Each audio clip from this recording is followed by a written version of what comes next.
Hey guys, I figured I would come on here and give you guys a little bit of an update and let you guys know that I'm not going to be picking up the full vlogs again until May. It's been interesting. I don't remember when I last vlogged. Was it a week ago or something like that? I'm alive, but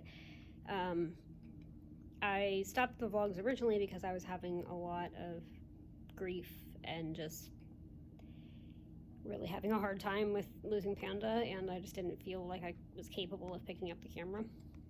And so that's why I just stopped, and I didn't. I think when I was showing you the tadpole, I think I said I'd be back the next day, but I just couldn't, just physically couldn't, or emotionally couldn't, I guess I should say. But now I will address the elephant in the room, and that's part of why I'm not going to pick up again until May, because yesterday I went to the emergency room for, my heart was like skipping beats for like 30 minutes, and at one point I almost passed out and I couldn't breathe. There was this one really scary incident before it started skipping beats where I was just eating lunch completely normal, and it just like almost felt like my heart stopped. It didn't, but that's what it felt like.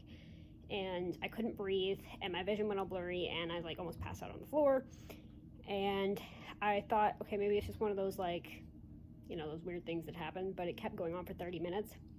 I started getting nauseous and dizzy, and so I went to the emergency room, and we don't have an answer for that. By the time I got here, it had stopped skipping beats, but it was really, really fast. Like, anytime I moved, it would spike up to 130. Like, I don't even mean like standing up or walking. I mean literally, if I would just shift in the bed, it would spike all the way up to 130. And so they admitted me.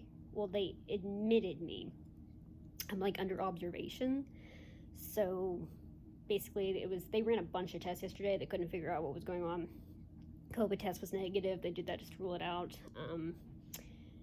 They did an x-ray, which didn't have any significant findings on it. They did like blood tests to check for like heart attack stuff. That was all fine.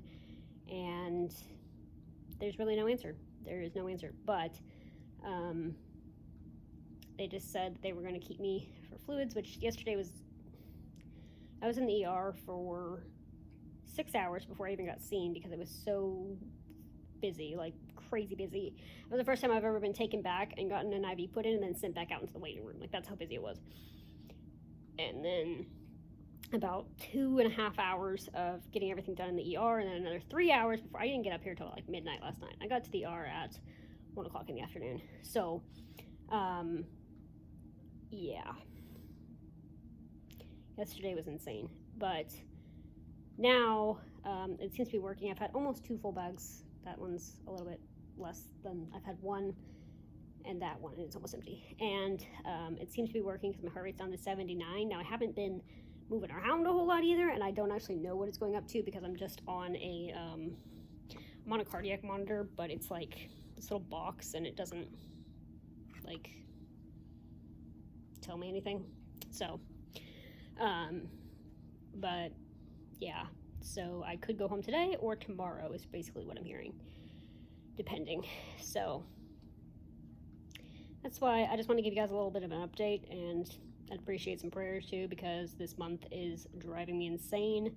Yesterday, 2 days ago, my sister went to the doctor and they said she might be having IBS, and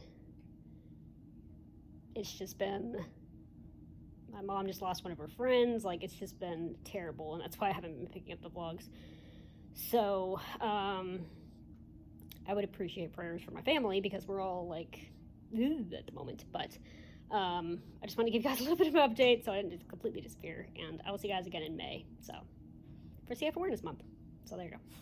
I'll see you guys then.